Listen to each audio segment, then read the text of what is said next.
If you're searching for an affordable wireless CarPlay and Android Auto head unit for your car, you might have already seen the ATOTO F7. It promises seamless smartphone integration, a bright screen, and tons of features for a killer price. But here's what surprised me after weeks of testing. This unit might be the most frustrating tech purchase I've made for my car. Therefore, I'm telling you right now, don't buy the ATOTO F7 until you hear about these deal-breaking problems.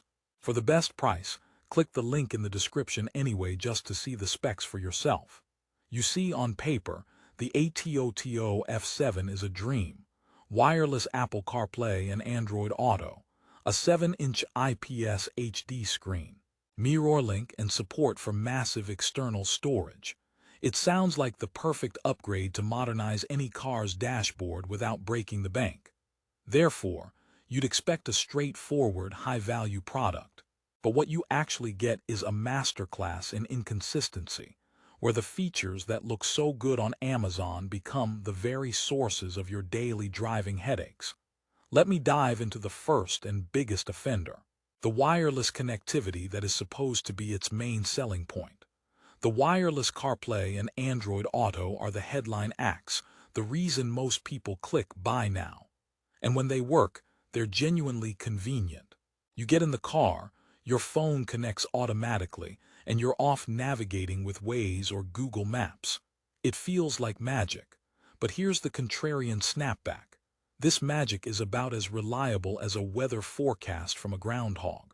Therefore, be prepared for constant, random disconnections.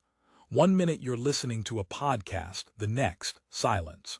The screen goes black or reverts to the home screen, and your phone struggles to reconnect. It's like the head unit has commitment issues. This isn't a rare bug. It's a frequent occurrence that turns a carefree drive into a tech support session at 70 miles per hour. I started keeping a log. Disconnection while merging onto the highway, check. Sudden drop during an important phone call, check. It got so bad I started naming the disconnections. Steve was particularly rude. Now you might think, fine, I'll just plug it in and use the wired connection. A solid backup plan, right? Therefore, you grab your cable. The F7 does support fast charging via wired CarPlay, which is a great feature. But here's the twist. Even the wired connection isn't immune to the gremlins inside this thing. I experienced audio glitches, laggy response to touches on the screen, and occasions where the unit simply wouldn't recognize my phone was plugged in until I performed the ancient ritual of turning the car off and on again.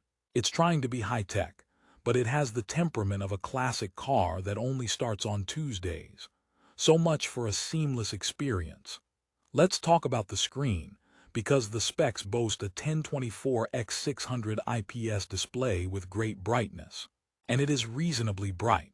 Visibility under direct sunlight is acceptable, which is a plus. But therefore, you'll notice the color reproduction and viewing angles are just mediocre. It gets the job done, but it lacks the sharpness and vibrancy of even mid-tier branded units. It's like watching a standard definition broadcast on a 4K TV. It functions, but you're constantly aware it's not great. And that brings us to the user interface outside of CarPlay and Android Auto. The native Android-based system on the F7 feels dated and sluggish. Navigating through FM radio or the file browser is not a smooth experience. There's a noticeable lag when pressing buttons. It's like the processor is running a marathon in quicksand. Installing apps from the built-in App Store is an adventure in patience, and the performance of those apps is often poor. Therefore, you become entirely dependent on CarPlay or Android Auto for a decent interface, which circles back to the main problem. If those keep disconnecting, you're left with a clunky, frustrating system. It's a vicious cycle. Now, what about installation and build quality? The F7 is a universal double-DIN unit, so it should fit many cars with the right dash kit from brands like Metra. The physical installation is fairly standard, but therefore when you get it in your hands, the build quality feels cheap.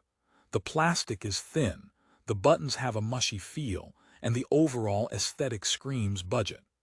It doesn't feel like a product built to last years in a vibrating, temperature-fluctuating car environment. It feels like it's one hot summer day away from warping. My dashboard now looks modern, but it sounds like it's made of leftover takeout containers. Then we have the camera support. The unit takes a 720p backup camera input and works with ATOTO's own camera for a live rear view feature. This is a useful safety addition. But here's another however. The video delay can be significant. When you shift into reverse, there's a pause before the image appears, which undermines the purpose of a quick glance. In a tight parking spot, that split-second delay matters. It's less of a live view and more of a slightly late historical reenactment of what was behind you. And we can't ignore the elephant in the room, the 3.8-star average rating on Amazon. That's a huge red flag for a tech product.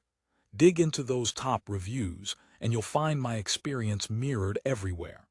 People praise the features when they work but lament the unreliable wireless connections, the occasional system freezes requiring a reset, and the lack of polished software. For every 5-star review celebrating the value, there's a 1-star review detailing a complete unit failure or endless frustration. Therefore, this isn't an isolated issue, it's a pattern. The company does offer firmware updates, which is good, but you shouldn't have to beta test a product you just paid for. It's like buying a cake but having to bake it yourself. So after all this, is there any reason to consider the ATOTO F7? The resolution to this 3-act tragedy of tech is nuanced. If you are an absolute bargain hunter, understand you're getting a project and not a polished product, and your patience is infinite. The F7 offers a tantalizing feature set. The sheer amount of connectivity, dual USB, SD card, RCA outputs, steering wheel control input is impressive for the price. Therefore, for a weekend tinkerer who doesn't mind troubleshooting, it could be a fun challenge. But for the vast majority of people who just want to get in their car and have things work reliably every single time, I cannot recommend the ATOTO F7. The core promise of effortless smartphone integration is broken by its unstable execution. You deserve a head unit that reduces stress, not one that adds to it. There are other options in a slightly higher price bracket that offer rock-solid reliability, which, in the end, is the most important feature of all. Spending a little more upfront saves countless hours of frustration down the road. Therefore, my final advice is to look elsewhere.